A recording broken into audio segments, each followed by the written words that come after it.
ঘড়ির কাঁটায় রাত ৩টা পেরিয়ে গেছে। ঢাকার ঘুমন্ত শহর যেন জেগে উঠেছে এক ঝলক আলো আর হাততালির শব্দে।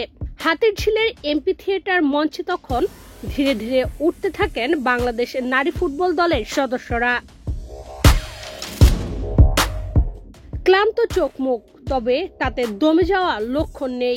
সাহসী চাহনি আর ঠোঁটের হাসিতে যেন বলতে চাইলেন, বিজয় নিয়ে ফিরলেও এখনো পথ অনেকটা বাকি। এর আগে রাত ১:৩০টায় মিয়ানমার জয় করে ঢাকায় ফেরেন তারা। প্রথমবারের মতো এশিয়ান কাপের টিকিট কেটে ফেরা বীরদের বিমানবন্দরে বরণ করা হয় ফুল দিয়ে আর মিষ্টি খাইয়ে। সেখান থেকে সরাসরি আনা হয় হাতিরঝিলে। গভীর রাতেও হাজার খানেক দর্শকে বাংলাদেশ বাংলাদেশ ধ্বনিতে মুখরিত হয়ে ওঠে হাতিরঝিলের আকাশ। একে একে মঞ্চে ডেকে নেওয়া হয় বীরদের। বাফুফের সদস্যরা তাদের বরণ করেন ফুলের তোড়ায়। মেয়েরা মঞ্চে বসেন, যেন মাথায় গর্বের অদৃশ্য মুকুট পরে।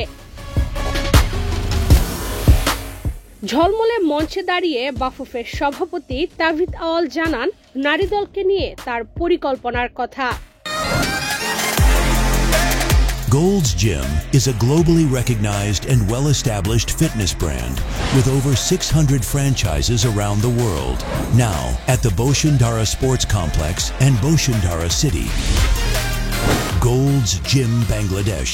Admissions now open. আমরা এখন নারী সমতা এবং নারীর ক্ষমতায়নের একটা দেশ। আমরা এখান থেকে আমরা কোনোদিন পিছিয়ে যাব না, আর এই নারী সমাজকে আমরা পিছিয়ে থাকতে দিব না। আপনারা যারা 23 জন লড়েছেন দেশের জন্য, নারী সমাজের জন্য, আমি আপনাদের ধন্যবাদ জানাচ্ছি।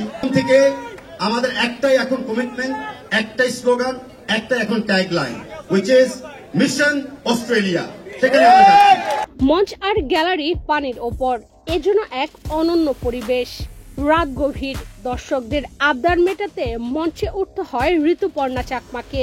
সাবলীল কথায় মাঠের মতো মঞ্চেও নিজেকে চেনালেন তিনি। আজকে যে এই পর্যায়ে আমরা আসছি, এটা হচ্ছে একটা ছেলের টিম ওয়ার্ক। ফুটবল খেলা কোনো ইন্ডিভিজুয়াল খেলা না। আমরা জানি, আমরা বাংলাদেশের মেয়েরা জানি কিভাবে কঠিন পরিস্থিতি ফাইট করতে হয়। আপনারা আমাদের উপর বিশ্বাস রাখবেন। আমরা আপনাদেরকে নিরাশ করব না। আমরা শুধু এশিয়া না, আমরা বিশ্ব মঞ্চে বাংলাদেশকে নিয়ে যেতে চাই। বাংলায় সালাম দিয়ে কথা শুরু করা কোচ পিটার বাটলারের কণ্ঠে ছিল এই সাফল্যের পেছনে মেয়েদের পরিশ্রমের গল্প। একই সঙ্গে মনে করিয়ে দেন, মেয়েদের নিয়ে দরকার আরো পেশাদার পরিকল্পনা। Assalamu alaikum.